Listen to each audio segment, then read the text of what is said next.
Mapapabilis ang transmission ng articles of impeachment sa Senado kung walang ipipresentang counter-evidence ang kampo ni Vice President Sara Duterte. Ito ang iginiit ni House Committee on Justice Chairperson Jervy Luistro sakaling magdesisyon ang Vice Presidente na hindi sumipot sa susunod na yugto ng impeachment proceedings.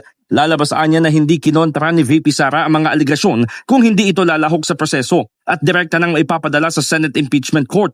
Paliwanag ni Luistro, mahalaga para kay Duterte na samantalahin ang pagkakataon sa hearing proper na sagutin ang mga ibinabatong paratang at magpresenta ng ebidensya bago pa man iakyat sa plenaryo ang reklamo.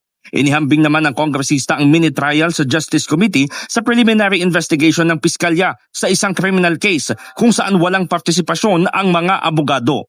Samantala, naniniwala si Luistro na naideklarang sufficient in grounds ang dalawang impeachment complaints dahil na rin sa hindi direktang pagsagot ni VP Sara. It did not delve on the allegations in the complaint. That is why some members are saying that the answer is not really an answer.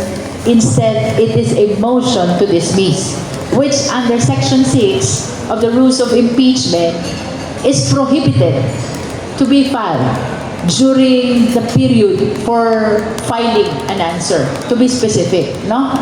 So that's one. And as you have witnessed, nauubusan na yung mga congs ng ima-manifest. Again, the reason is wala kasing laman yung sagot except the issue of violation of due process and failure to state ultimate facts, no? In the heart of changing lives, ako si Brigada Haji Caaminio ng 105.1 Brigada News FM Manila, The Music and News Authority.